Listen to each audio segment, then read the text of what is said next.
വർണ്ണാഭമായ പരിപാടികളുടെ യുഎഇയിലെ ഇന്ത്യൻ സമൂഹം റിപ്പബ്ലിക് ദിനം ആഘോഷിച്ചു. ഇന്ത്യ യുഎഇ ബന്ധത്തിന്റെ പ്രതീകമായി അബുദാബിയിലെയും ദുബൈയിലെയും പ്രധാന കെട്ടിടങ്ങൾ രാത്രി ഇന്ത്യൻ ദേശീയ പതാകയുടെ ത്രിവർണ്ണത്തിലായി. ദുബൈയിൽ ലോകത്തെ ഏറ്റവും ഉയരം കൂടിയ കെട്ടിടമായ ബുർജ് ഖലീഫയിലും ദുബൈ ഫ്രെയിമിലും ഇന്ത്യൻ ദേശീയ പതാകയുടെ ത്രിവർണ്ണം നിറച്ചാണ് ഇന്ത്യൻ റിപ്പബ്ലിക് ദിനം വർണ്ണാഭമാക്കിയത്. അബുദാബി നഗരത്തിലെ global market, Emirates palace, Sheikh Zayed mosque എന്നിവയും രാത്രി ത്രിവർണ്ണമണിഞ്ഞു. രാവിലെ അബുദാബി ഇന്ത്യൻ എംബസിയിൽ നടന്ന ചടങ്ങിൽ അംബാസഡർ നവദീപ് സിംഗ് സൂരി ദേശീയ പതാക ഉയർത്തി രാഷ്ട്രപതിയുടെ സന്ദേശം വായിച്ചു. മഹാത്മാഗാന്ധിയുടെ 150ാം ജന്മവാർഷികത്തിന്റെ ആഘോഷവും ഇതോടൊപ്പം നടന്നു.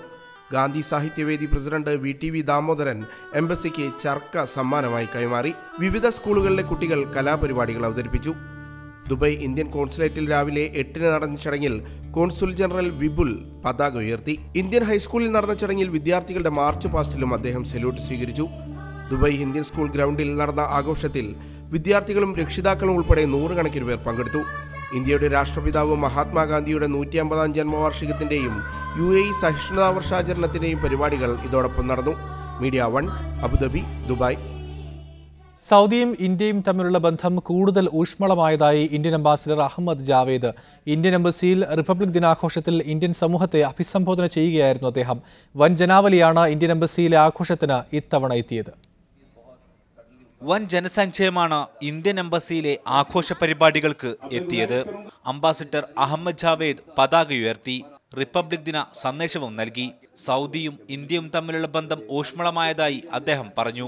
It has been an interactive partnership between the two peoples. We have a historical link with this part of the world, and I am happy to say with satisfaction that our relationship at all levels, whether it's people to people, bilateral, government level, has been on the upswing and it continues to rise. എംബസിയിൽ ഇത്രയധികം പേർ ആഘോഷത്തിനെത്തുന്നത് ആദ്യമാണ്. Those efforts that we are able to connect with the Indian community more and they have come here in a bigger number this time. ദേശഭക്തിഗാന അകമ്പടിയിൽ പിന്നീട് വിദ്യാർത്ഥികളുടെ നൃത്തവിരുന്ന്.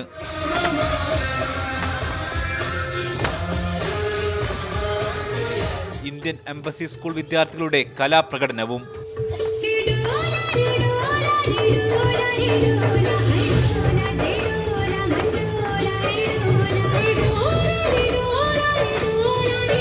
Indian സമൂഹത്തിലെ വിവിധ സംഘടനാ പ്രതിനിധികളും ആഘോഷത്തിനെത്തി.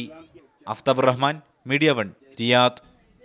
സൗദിയിലെ ഇന്ത്യൻ അംബാസിഡർക്കും കമ്മ്യൂണിറ്റി വെൽഫെയർ മേധാവിക്കുമുള്ള യാത്രയപ്പ് കൂടിയായി മാറി ഇന്നത്തെ റിപ്പബ്ലിക് ദിനാഘോഷം. സേവനം പൂർത്തിയാക്കിയ അംബാസിഡർ അഹമ്മദ് ജാവേദ് ഈ വർഷം മടങ്ങും. കമ്മ്യൂണിറ്റി വെൽഫെയർ മേധാവി ഇന്ന് സേവനം പൂർത്തിയാക്കി ലണ്ടനിലേക്ക് തിരിക്കും. മുംബൈ പോലീസിൽ മേധാവിയായിരുന്നു റിയാദിലെ നിലവിലെ ഇന്ത്യൻ അംബാസിഡർ അഹമ്മദ് ജാവേദ്. സേവനം പൂർത്തിയാക്കി ഈ വർഷം അദ്ദേഹം മടങ്ങും. എംബസിയിലെ അവസാന റിപ്പബ്ലിക് ദിനാഘോഷമായിരുന്നു അദ്ദേഹത്തിന് ഇന്ന്. 3 വർഷത്തെ സേവനത്തിൽ തൃപ്തനാണ് അദ്ദേഹം. We had a most wonderful time here, the most satisfying time. That also very happening times. You know, a lot of happening things were happening in Saudi Arabia and as well as for us in the embassy and through us to the community. കേരളത്തിന്റെ അംബാസിഡറായി അറിയപ്പെട്ട community welfare മേധാവി അനിൽ നോട്ടിയാലും സ്ഥാനമൊഴിഞ്ഞു. എംബസിയിലെ അവസാന ദിനമായിരുന്നു അദ്ദേഹത്തിന് ഇന്ന്. Very commendable, and I will always cherish this.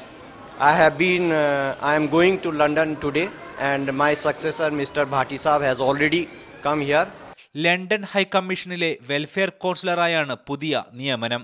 Embassy first secretary doctor Hifzur റഹ്മാനും ഈ വർഷം Syrian അംബാസിഡറായി ചുമതലയേൽക്കാനായി മടങ്ങും. Aftab Rahman, media 1, Riyadh. ഒമാനിലും റിപ്പബ്ലിക് ദിനം ആഘോഷിച്ചു. എംബസിയിലും ഇന്ത്യൻ സ്കൂളുകളിലും വർണ്ണാഭമായ പരിപാടികളാണ് അരങ്ങേറിയത്.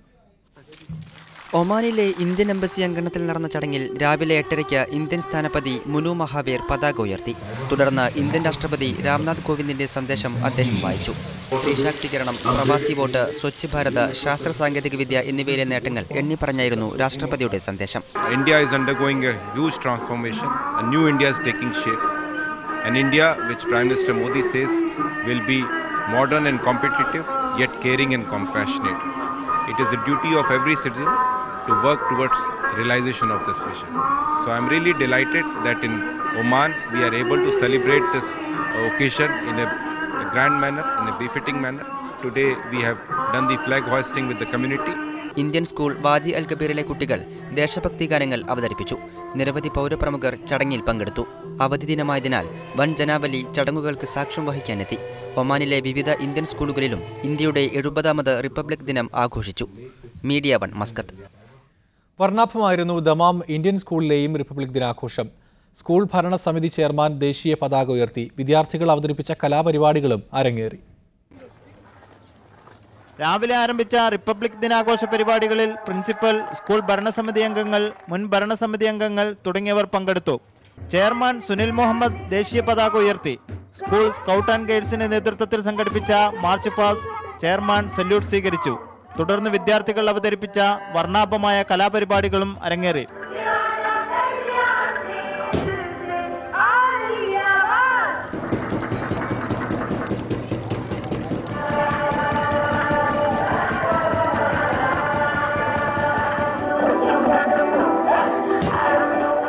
കഴിഞ്ഞ വാർഷിക പരീക്ഷയിൽ ഉന്നത വിജയം കരസ്ഥമാക്കിയ വിദ്യാർത്ഥികൾക്കുള്ള സർട്ടിഫിക്കറ്റുകളും അവാർഡുകളും പരിപാടിയിൽ വിതരണം ചെയ്തു. CBSE രാജ്യാന്തര തലത്തിൽ നടന്ന മത്സരങ്ങളിൽ വിജയിച്ച ടീമുകൾക്കുള്ള ട്രോഫികളും വിതരണം ചെയ്തു. ബാംഗ്ലൂരുവിൽ വെച്ച് നടന്ന CBSE ഗൾഫ് കൗൺസിൽ മീറ്റിൽ 11 അവാർഡുകൾ നേടിയ സ്കൂളിനുള്ള അവാർഡ് പ്രിൻസിപ്പൽ മുഹമ്മദ് ഷാഫി ഏറ്റുവാങ്ങി.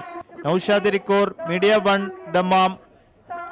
70ാം റിപ്പബ്ലിക് ദിനം ജിദ്ദയിലെ ഇന്ത്യൻ സമൂഹവും സമുചിതമായി ആഘോഷിച്ചു. കോൺസുലേറ്റിലും ഇന്റർനാഷണൽ ഇന്ത്യൻ സ്കൂളിലുമായി നടന്ന ആഘോഷ ചടങ്ങുകളിൽ ആയിരക്കണക്കിന് ആളുകൾ ഒത്തുകൂടി. കുട്ടികൾ അവതരിപ്പിച്ച വർണ്ണാഭമായ കലാപരിപാടികൾ ആഘോഷത്തിന് മാറ്റുകൂട്ടി. ജിദ്ദ ഇന്ത്യൻ കോൺസുലേറ്റിൽ നടന്ന ചടങ്ങിൽ കോൺസുൽ ജനറൽ മുഹമ്മദ് നൂർ റഹ്മാൻ ഷെയ്ഖ് ദേശീയ പതാക ഉയർത്തി. പ്രസിഡന്റിന്റെ സന്ദേശം വായിച്ചതിനു ശേഷം പ്രത്യേകം തയ്യാറാക്കിയ കേക്കുകൾ മുറിച്ചുകൊണ്ട് ആഘോഷ പരിപാടികൾ കെങ്കേമമാക്കി. വിദ്യാർത്ഥികൾ ദേശഭക്തി ഗാനങ്ങൾ ആലപിച്ചു. നിരവധി പ്രമുഖർ ചടങ്ങിൽ സംബന്ധിച്ചു.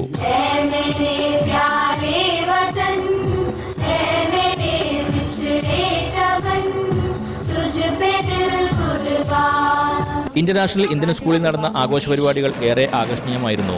സമാധാനത്തിന്റെയും സ്വാതന്ത്ര്യത്തിന്റെയും പ്രതീകമായി കോൺസുൽ ജനറലും പത്നി ഡോക്ടർ നസ്നീർ റഹ്മാനും 2 വെള്ളരിപ്രാവുകളെ വാനിലേക്ക് പറത്തിവിട്ടു.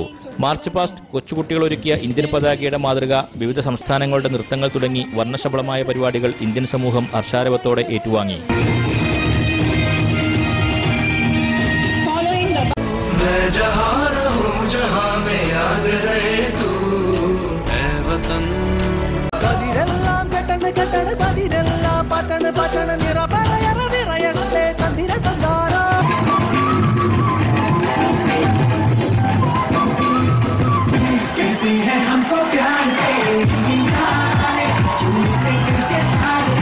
CBSE പരീക്ഷയിൽ ഉന്നത വിജയം നേടിയ വിദ്യാർത്ഥികളെ ചടങ്ങിൽ ആദരിച്ചു. പരിപാടികൾ വീക്ഷിക്കാൻ രക്ഷിതാക്കളടക്കം ആയിരങ്ങൾ സ്കൂൾ കോമ്പൗണ്ടിൽ ഒരുമിച്ച് കൂടിയിരുന്നു. ഗഫൂർ കൊണ്ടോട്ടിക്കൊപ്പം സാദിഖ് അലി തുവൂർ, മീഡിയ 1, ജിദ്ദ. കുവൈത്തിൽ മരുന്നുകളുടെയും ഫുഡ് സപ്ലിമെന്റുകളുടെയും ബില്ലുകൾ അറബി ഭാഷയിലായിരിക്കണമെന്ന് ആരോഗ്യ മന്ത്രാലയം.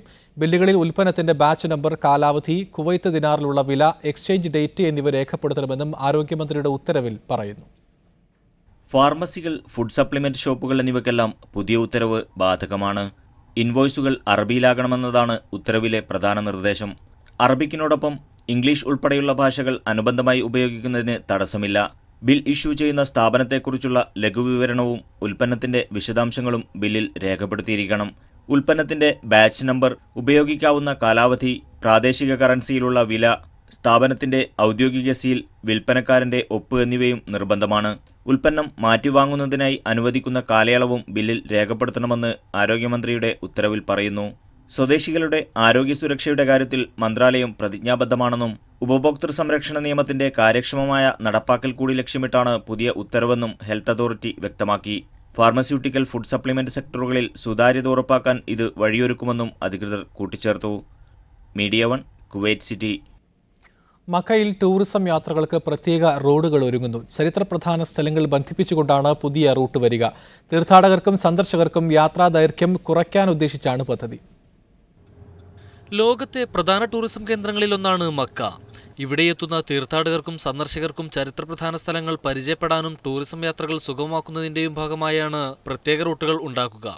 ടൂറിസം അതോറിറ്റിക്ക് കീഴിലാണ് പദ്ധതി. കുറഞ്ഞ സമയത്തിനുള്ളിൽ ചരിത്രപ്രധാന സ്ഥലങ്ങൾ ആളുകൾക്ക് സന്ദർശിക്കാൻ കഴിയുന്ന വിധത്തിലാണ് റോഡുകൾ തെരഞ്ഞെടുത്തിരിക്കുന്നത്. ഉമ്മുൽ ഖുറ റോഡിൽ നിന്ന് ആരംഭിച്ച് മസ്ജിദുൻ നമിറ, ഐൻ സുബൈദ, മഷർ അൽ ഹറാം പള്ളി, ഖൈഫ് പള്ളി, ജംറാത്ത്, ബൈഅ പള്ളി എന്നിവിടങ്ങളിലൂടെ കടന്നുപോകുന്ന രീതിയിലാണ് പദ്ധതി.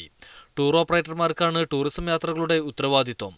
ഇതിനായി ഓപ്പറേറ്റർമാർക്ക് വേണ്ട നിർദ്ദേശങ്ങളും ഉത്തരവാദിത്വവും നിർണയിച്ചു നൽകും. Media 1, Mecca. ഗൾഫ് മേഖലയിലെ 2 ഇസ്ലാമിക് ബാങ്കുകൾ ലയനത്തിന് ഒരുങ്ങുന്നതായി റിപ്പോർട്ട്. കുവൈത്ത് ഫിനാൻസ് ഹൗസും ബഹ്റൈൻ കേന്ദ്രീകരിച്ച് പ്രവർത്തിക്കുന്ന അഹ്ലി യുണൈറ്റഡ് ബാങ്കും തമ്മിലാണ് ലയന നീക്കം സജീവമാകുന്നത്. ഇരു ബാങ്കുകളുടെയും ഡയറക്ടർ ബോർഡ് ലയനത്തിന് അംഗീകാരം നൽകിയതായി കുവൈത്ത് വാർത്താ ഏജൻസി റിപ്പോർട്ട് ചെയ്തു. അന്തർദേശീയ ധനകാര്യ ഏജൻസിയായ ക്രെഡിറ്റ് സ്വിസ് സാധ്യതാ പഠനം പൂർത്തിയാക്കി അനുകൂല നിലപാട് അറിയിച്ചതോടെയാണ് ഇരു ബാങ്കുകളുടെയും ഡയറക്ടർ ബോർഡ് ലയന നീക്കവുമായി മുന്നോട്ടു പോകാൻ തീരുമാനിച്ചത്. KFHന്റെ ഒരു ഓഹരിക്കു പകരം AUBയുടെ 2.325 ഓഹരി എന്ന തോതിൽ ഷെയർ മൂല്യം കണക്കാക്കാനും മാനേജ്മെന്റ് തലത്തിൽ ധാരണയായിട്ടുണ്ട്. ഇരു ബാങ്കുകളുടെയും ജനറൽ അസംബ്ലിയും കുവൈത്തിലെയും ബഹ്റൈനിലെയും സെൻട്രൽ ബാങ്കുകളും കൂടി അംഗീകാരം നൽകിയാൽ ലയനം യാഥാർത്ഥ്യമാകും. ലയന നിർദ്ദേശത്തോട് തുടക്കത്തിൽ തന്നെ അനുകൂല നിലപാട് കൈക്കൊണ്ട കുവൈത്ത് സെൻട്രൽ ബാങ്ക് ഇത് സംബന്ധിച്ച് വിശദമായി പഠിക്കാൻ പ്രത്യേക സമിതിയെ നിയോഗിക്കുകയും ചെയ്തിരുന്നു. കഴിഞ്ഞ ജൂലൈ മുതൽ ചർച്ചയിലുള്ള നിർദ്ദേശം നടപ്പാവുകയാണെങ്കിൽ രാജ്യാതിർത്തികൾ കടന്നുള്ള ഗൾഫ് മേഖലയിലെ ആദ്യത്തെ ബാങ്ക് ലയനമാകും ഇത്. ഇതോടെ $92 ദശലക്ഷം മൂല്യമുള്ള GCCയിലെ 6ാമത് വലിയ ബാങ്കായി കുവൈത്ത് ഫൈനാൻസ് ഹൗസ് മാറും. Media 1, Kuwait city. Gulf Madhyamam harmonious Kerala മസ്കത്തിൽ അരങ്ങേറി. ഖുറമിലെ ആംഫി തിയേറ്ററിൽ നടന്ന പരിപാടി പ്രവാസികൾക്ക് മികച്ച അനുഭവമായിരുന്നു. Muscat festival committee directorate assistant director engineer Nada Abdul Raheem Al സദ്ലാജിയാണ് പരിപാടി ഉദ്ഘാടനം ചെയ്തത്. ഒമാനിലെ ഇന്ത്യൻ അംബാസിഡർ മുനു മഹാബർ മുഖ്യാതിഥിയായിരുന്നു. Gulf Madhyamam chief editor VK Hamza Abbas അടക്കം നിരവധി പേർ സന്നിഹിതരായിരുന്നു. ഹാർമോണിയസ് കേരള എന്ന പരിപാടി ഭയങ്കര മനോഹരമായിരുന്നു. ഈ അടുത്ത കാലത്ത് മസ്കറ്റിൽ നടന്ന പരിപാടികൾ വളരെ ഗംഭീരമായിട്ട് പരിപാടിയായിരുന്നു. ഗൾഫ് മാധ്യമത്തിലുള്ള മസ്കത്ത് നഗരസഭയുടെ ഉപഹാരവും സർട്ടിഫിക്കറ്റും എഞ്ചിനീയർ നദയിൽ നിന്ന് VK ഹംസ അബ്ബാസ് ഏറ്റുവാങ്ങി. അന്തരിച്ച വ്യവസായ പ്രമുഖനും ഗൾഫ് മാധ്യമം റെസിഡന്റ് എഡിറ്ററുമായിരുന്ന MAK ഷാജഹാന്റെ ഓർമ്മയ്ക്കായി തയ്യാറാക്കിയ സുവനീർ VK ഹംസ അബ്ബാസ് അബ്ദുൽ ഹമീദ് ആദമിന് നൽകി പ്രകാശനം ചെയ്തു. ഹാർമോണിയസ് കേരള എന്ന് പറഞ്ഞ ഒരു വ്യത്യസ്തമായിട്ടാണ് തോന്നിയത്. ഇവരുടെ വ്യൂ പോയിന്റ് നമ്മുടെ പ്രളയം, ശബരിമല, അങ്ങനെ കുറേ ഇഷ്യൂസൊക്കെ പറഞ്ഞ് എന്നാലും നമ്മൾ എല്ലാം ഒന്നിച്ച് നിൽക്കണം എന്നൊരു സന്ദേശത്തോടെയാണ് ഈ പ്രോഗ്രാം ഫുള്ളിട്ടായിരുന്നത്. രമേഷ് പിഷാരടി, മിഥുൻ രമേഷ്, മെന്റലിസ്റ്റ് ആദി, ഗസൽ ഗായകൻ ഷഹബാസ് സമൻ, ഗായകരായ വിധു പ്രതാപ്, സിത്താര, നിരഞ്ജ് സുരേഷ്, ശ്രേയക്കുട്ടി, കാവ്യ അജിത് എന്നിവർക്കൊപ്പം അറബ് ഗാന മികവുമായി നാദിർ അബ്ദുസലാം, 90കളിലെ ഹിറ്റ് ഗാനങ്ങളുമായി മുഹമ്മദ് അഫ്സൽ തുടങ്ങിയവർ വേദിയിൽ അണിനിരന്നപ്പോൾ മസ്കത്തിന് അത് മറക്കാൻ കഴിയാത്ത അനുഭവമായി.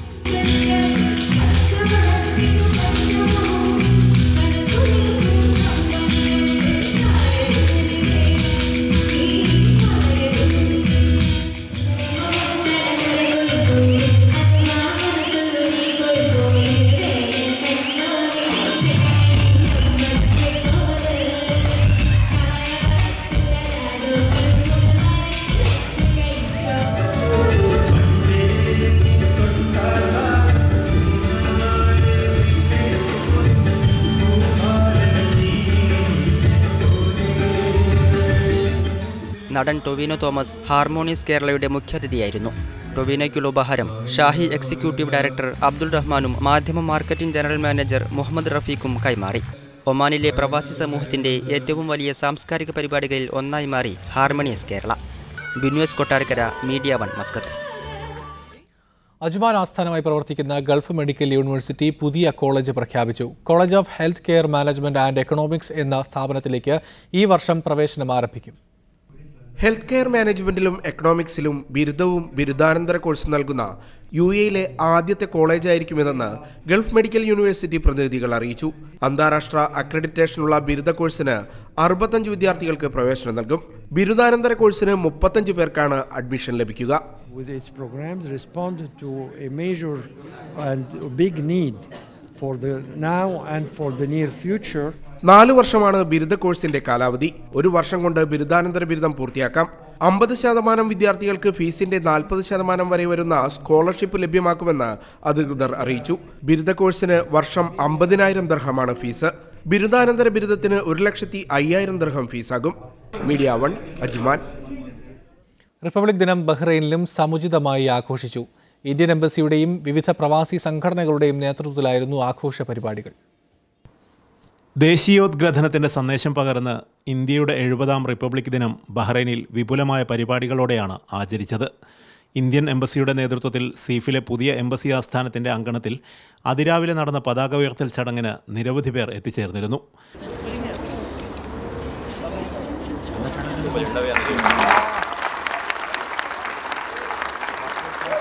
രാഷ്ട്രപതിയുടെ റിപ്പബ്ലിക് ദിന സന്ദേശം ഇന്ത്യൻ അംബാസഡർ അലോക് കുമാർ സിൻഹ വായിച്ചു. मेरे प्यारे देशवासियों, 70वें गणतंत्र दिवस की पूर्व संध्या पर आप सभी को मेरी हार्दिक शुभकामनाएं। यह दिवस लोकतंत्र पर आधारित हमारे गणराज्य के उच्च आदर्शों को याद कराने का अवसर है. രാജ്യത്തെ വിവിധ വിദ്യാലയങ്ങളിലെ വിദ്യാർത്ഥികൾ അവതരിപ്പിച്ച ദേശഭക്തി ഗാനങ്ങൾ ചടങ്ങിന് മാറ്റുകൂട്ടി. ഇന്ത്യയിലെ വിവിധ സംസ്ഥാനങ്ങളിലെ സാംസ്കാരിക വൈവിധ്യങ്ങൾ വിളിച്ചോതുന്ന വർണ്ണശബളമായ കലാപരിപാടികളും നടന്നു.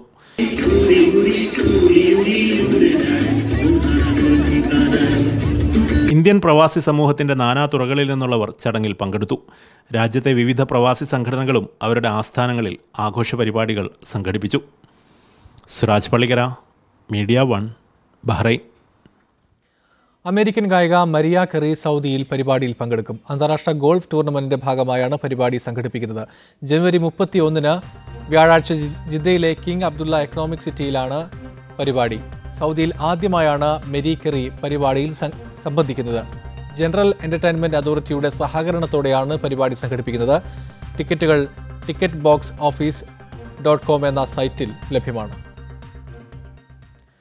IMI സലാല വനിതാ വിഭാഗം സദാചാരം സ്വാതന്ത്ര്യമാണ് എന്ന തലക്കെട്ടിൽ സെമിനാർ സംഘടിപ്പിച്ചു. ഒരു മാസമായി നടന്നുവരുന്ന ക്യാമ്പയിൻ സമാപനത്തോടനുബന്ധിച്ചാണ് സെമിനാർ ഒരുക്കിയത്. IMI ഹാളിൽ നടന്ന പരിപാടിയിൽ വനിതാ പ്രസിഡന്റ് ഉമ്മുൽ വാഹിദ അധ്യക്ഷത വഹിച്ചു. കെട്ടുറപ്പുള്ള സമൂഹ നിർമ്മിതിക്ക് ധാർമ്മിക സദാചാര പാലനം അനിവാര്യമാണെന്ന് വിഷയാവതരണം നടത്തിയ സബിത റസാഖ് പറഞ്ഞു. Indian social club general secretary ഹൃദയ എസ് മേനോൻ, വെൽഫെയർ ഫോറം കേന്ദ്ര സമിതി അംഗം ഷഹനാസ് മുസമ്മിൽ, സഞ്ജു ജോഷില, റജീന എന്നിവരും സംസാരിച്ചു. പ്രബന്ധ മത്സര വിജയികൾക്കുള്ള സമ്മാനദാനം ബിന്ദു ഗോപാലകൃഷ്ണൻ നിർവഹിച്ചു. ധാർമ്മിക സദാചാര മൂല്യത്തകർച്ച കുടുംബ സാമൂഹ്യ പരിസരത്ത് വളരെ വലിയ പ്രത്യാഘാതങ്ങളും പ്രയാസങ്ങളും സൃഷ്ടിച്ചുകൊണ്ടിരിക്കുന്ന ഒരു സാഹചര്യമുണ്ട്.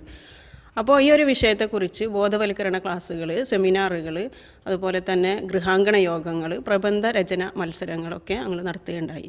ബിന്ദുകല ടീച്ചർ കവിതാ പാരായണം നിർവഹിച്ചു. ജനറൽ സെക്രട്ടറി മദിഹ ഹാരിസ് സ്വാഗതവും ആയിഷ അൻസർ നന്ദിയും പറഞ്ഞു. ക്യാമ്പയിൻ ഗാനാലാപനവും നടന്നു.